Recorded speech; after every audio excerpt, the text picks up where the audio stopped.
Hello, welcome. I am Artist Lisa Christensen. I believe that everyone can learn watercolor and that creativity is a process, so enjoy the journey. Your creativity expands the more you share it with others, so give kindness and have joy. That is why I created a watercolor Facebook group with over 52,000 members. I am sharing my experience on how to stencil on top of watercolor paper today. And then I'm also going to share with you how to make some cards with simple, like with cardstock, and how I add stamps and die cuts to finish up the beautiful card. So let's get started. I love using layering stencils, and for this project I start with watercolor paper. It's 9 by 12, and I wet my whole glass mat down, and then I spray watercolor paper over it, and then I use a flat brush, and I just kind of get that water like evenly spaced. Now I'm going to take some lime zest and some lemon meringue liquid watercolor, and I'm just going to add this on and make a wash. And there's no right way to do it and there's no wrong way to do it. You just don't want hard edges. I am now going in with my shimmer liquid watercolor, and I'm just adding some shimmer onto the watercolor paper, and then I will be kind of letting that kind of flow. I just move it around the paper. It's really wet, so it moves really easily. I'm not hardly putting any pressure on it, but you do have to have wet paper for this. And I'm going to do that again and just kind of play around with my shimmer. And I'm even going to tilt my paper, and I'm even going to use some spray to just really move that pigment around on my paper. And now you'll see me cleaning up the edges a little bit, because I don't necessarily want a yucky edge. And then I'm going to go in with the lemon meringue and add that pretty liberally, a couple of dots right on down, and then I'm just going to let it kind of dry and do its thing. This is kind of a marbling watercolor technique, and now I'm just splattering some green over it just to give it some texture. When it dries, it's going to be very, very light, and you will hardly see the green spots, but it's there, and it just gives it some texture to the background. Once I feel that the background is perfect, I just let it dry, and then we'll come back to it. Alright, so now that it is dry, I'm going to use my layering stencil, and I'm going to put the In the Garden layering stencil onto my magnetic mat, and I love this mat. It makes layering so much easier. I start with the lightest value, which is always yellow, and I am going straight into the meringue or the mango ink. And then I will be layering a little bit more mango ink on after, but I just want to block in some of this color and get that going, and that is what I'm doing. I do have it on double speed, so I do not actually blend this fast. Now I'm using that milkshake, and I'm just going to go over the mango just to give it some orangey color to it. I love this, the way it turned out. It just gives it a little orangey, pinky, like hint of pink to it, but it's orange. It's so perfect for summer cards and spring cards. And then once I'm done with that, I take off all my magnets, and I want to make sure that I get the squares really good the first time so that I'm not guessing where my stencil goes. So you can kind of see where it's starting. With watercolor paper, you really want to be careful with your placement, and I even found that it's easier to use magnets instead of tape or anything. Magnets really help. And having that nice big ruler magnet really has helped. And I saw that I'm not quite lined up with the registration mark, so now I am. And I'm going to go back in with my milkshake. I'm going to ink that and get that pretty well inked, because I don't want yellow necessarily to show up, because there's a yellow background from the liquid watercolor. But I do want that pink to show up. And once I get this all inked up, then I go back in with my dragon fruit.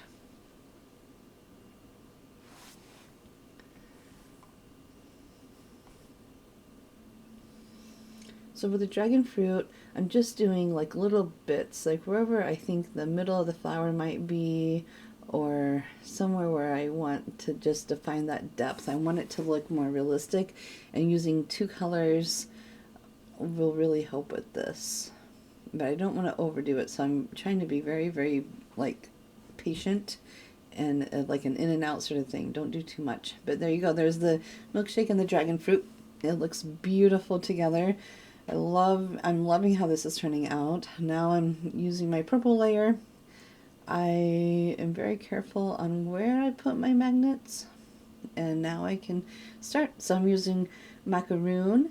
It's a light, almost like dusty purple. It's really a favorite of mine for spring colors, and I'm just going to make this, like, I am going on top of yellow. Yellow usually muddies up the purple, and there are some spots where I felt like the purple really just wasn't as vibrant, but that is not the purple's fault. That is because I'm putting purple on top of yellow, and it's just translucent, so it's going to be a little bit muddy, but I still think it works really well for this card.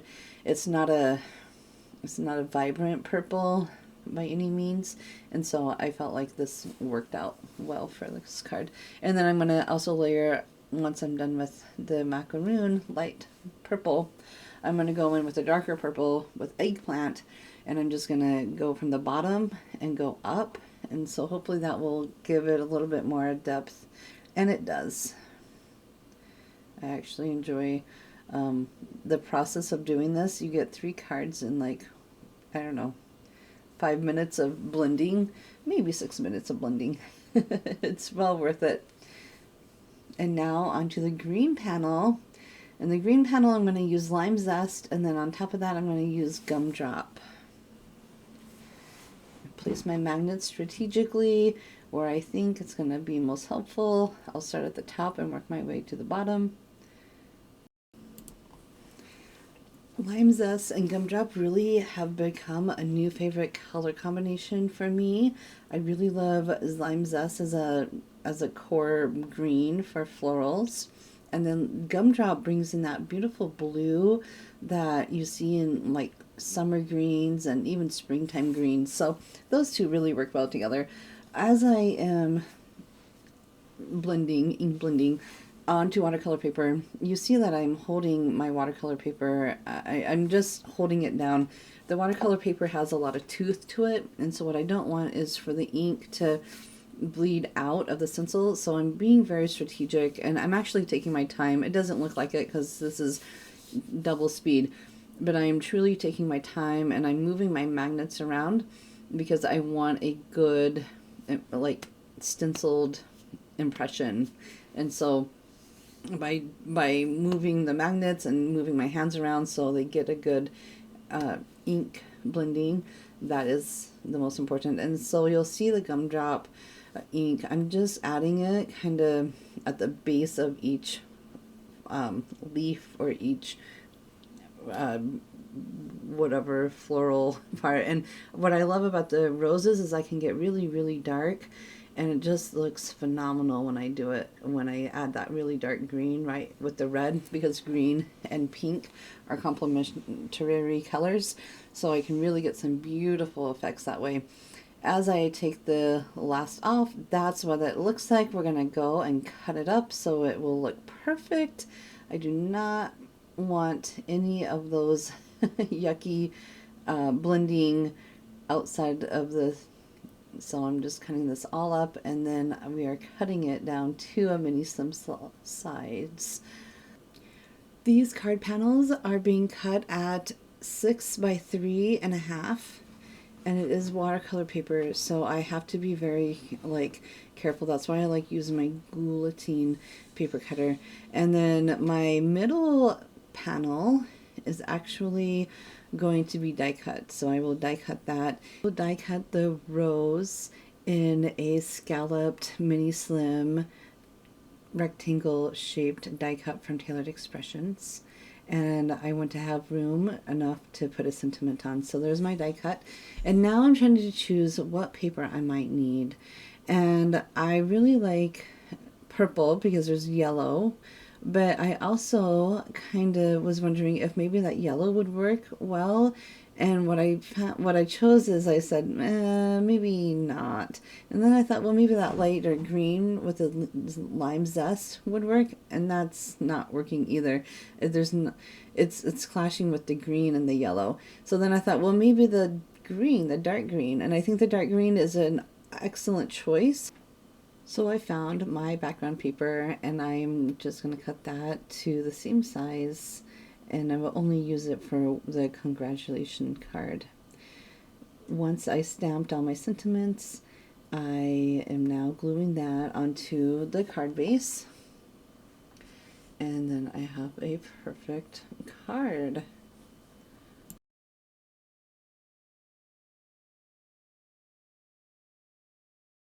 Ready to start with just the cardstock. Now I'm going to use banana cream. There's not a whole lot of difference that I'm going to do. I do like to make sure that my brushes are clean, so I use that extra space on the white cardstock that doesn't have the stencil on to really just clean off my brush so I have the right colors that I'm looking for. And I did the same thing that I did to the other one. This is banana cream, so I'm just kind of adding some of that pigment onto the cardstock, and I am again making sure that I get my little registration squares so that I can know where to line up my stencils for the next time. Cleaning off my brush, now I'm using Mango to add a little bit more of that darker yellow. I love using two different types of yellow in my watercolor cards. Because I can neutralize them. I can make one look brighter than the other. There's lots of ways to use yellows to really get the right look that you're looking for. So there you go, and you can see the layering of the yellow, which is really fun. And now I'm just trying to figure out exactly how to how to get that stencil on. There we go. And in this part, I'm not actually going like in order, but I know that yellow and green, I just don't want my yellow and purple to mix too much, but yellow and green works. And so again, I'm going to clean off my green brush. There wasn't much on it. I got my lime zest going. And I will be rocking and rolling in just a second. I'm going to get that pretty loaded up on the brush and just kind of have fun. I'm also paying attention to the bottom and to the top. I'm adding more pressure to the bottom and less pressure to the top. And then I just keep going. And this is so fun. I find ink blending to be very, very therapeutic. Once I'm done with the lime zest, and I'm just going in there, I'm going to use Gumdrop, Taylor Expressions new ink, Gumdrop, and it's such a beautiful color. I mentioned that it has a cool tone to it. It does have a lot of blue to it, almost like a phthalo turquoise. It's really pretty, and I recommend having it with your greens because my goodness, you get some beautiful depth from using Gumdrop. And you'll see that in just a second. See how beautiful that Gumdrop ink makes the lime zest. It's just so beautiful. All right, now it's on to milk, strawberry milkshake, and dragon fruit. I love those two color combinations for the ease of it takes the guesswork out of it. Like I know that a light pink and that dragon fruit are gonna look beautiful together. So I use that a lot. And for this, I'm just blocking in the color. Like I'm not worrying about the depth or how much. I'm just getting color onto the paper. And the stenciling makes it so fun. And you'll see in just a second that I'm going to use dragon fruit on top of it. And it's a light pink. Milkshake is a very light pink, so I did probably use a bit more ink on it than I probably should have. But I'm just going to go right in there and add some depth to the, not to every bit of the flower, but to like the top or the bottom, just wherever I think it needs it. And I will sometimes go like in a vertical or horizontal shape instead of circular, just to get that depth. But look at that. There's some beautiful depth going on. And now I'm going to use the purple layer. I call it the iris and blue bonnet or bluebell layer. And you could use blue. I really enjoyed using macaroon and eggplant for this, so I start with macaroon. And I love this. Like, it's such a pretty light purple that you could do a lot of things with it. It's just gorgeous. And it almost gives me like a pastel sort of look. It's just so fun. It's a beautiful color that I just started falling in love with. And I am gonna just color block, circle, little circles all around to get like the perfect blend. I will say paper makes a big difference if it's not coated a little bit. So Copic paper is coated, then you're gonna work a little bit harder. Like watercolor paper, I had to work a lot harder to get that purple.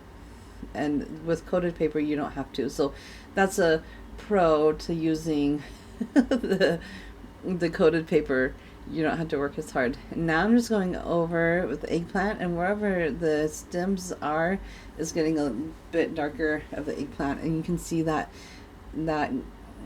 graduation, the gradient of that. And now I'll be cutting. I wanted to share with you how I would use a regular stamp ink, and it won't fit all the way, so I have to kind of do my own thing, but it will work. And then I just go back in and just kind of gently get on the other side, and that is how that works. And then I'm going to go on the bottom and just do the same sort of thing, and then I can put that right on top of my card, and I got this beautiful textured layered look. Now for this one, I wanted to add a little bit of depth, so I'm going to add banana cream all around the edges just to give it some warmth. I really wanted this card to feel warm and cheerful, and the stark white was just kind of holding me back from having that warmth and cheerfulness look to it. So I decided to just add some yellow, just blend some yellow onto the paper, and so far it's doing exactly what I wanted it to do. Banana cream is like the perfect light yellow for that. And then I wanted even more pop of yellow, so I'm adding the mango that I just used. I'm just going right on top of everything, except for I'm trying to stay away from the purple ink, so the purple ink can really shine. And I'm going to do that again to this one as well. And I'm going to try and stay away from the purple as much as possible. It's not as easy on that one, but I can if I am a little bit strategic on where I ink. And you see that I just totally escaped that purple, and there we go. We have it, and that's so pretty, and it really pops. Now I'm going to use some sentiments. This comes from the Be Still sentiment stamp set, the All Occasion stamp set that just says congratulations, and then the Pretty Pinned stamp set that was released last year. And they are going to just go right into the Misty. A pro tip that I find to be really helpful when I don't know what color to pick for my sentiments is I go with the darkest background color I have. And so what I mean by that is my darkest background color is Gumdrop. So I'm going to ink Gumdrop onto those sentiments, and it works perfectly. It blends right into the background, and I just enjoy using color theory to go with it. I actually learned this trick as a photography tip. When you edit photos, you often use the color that's darkest to add interest, and so I do that with my cards. And sometimes I have to take my time. I don't want to mess up my panels with a sentiment, and you'll kind of see that I did with my scripture verse, but I try very hard to take my time. And because this is a brand new ink pad, it's very, very juicy, and so I try very hard to account for that, and sometimes it happens even without it. But I'm just trying to get that perfect, and you can tell that I really just got that really inked up. And then you'll notice that it's just a little bit goopy on the wording, but it's not too bad. But right there at the top, there's a little bit of goop, but that's all right. The person I will give it to will still love it. Once I have my cards assembled, I put them on a mini slim card base, and with the same sort of way that I did my watercolor cards, this time I decided to use mounting tape, foam mounting tape. I wanted a little bit more pop to this card. I think that would really make it look nice, and so that's what I'm doing here. And it's gonna look perfect right like that, and I'm gonna call that one good. That'll be a graduation card, I believe. And I will be doing the same for the rest of those cards. Another pro tip that I have is sometimes I don't always measure correctly. Like right here, you'll notice that I did not measure my purple cardstock correctly, and that was on purpose, as I wanted the purple card stock to work well with the die cut. So I took a mini strip of gold paper, and I am gluing that gold piece of paper right onto the card base, so then there should be no problems, and it will look gorgeous. All right, finishing the other two cards, I will be putting on just a purple cardstock with eggplant cardstock, and it'll go right on top of the card base, just like that. And then I will just glue it onto the card base.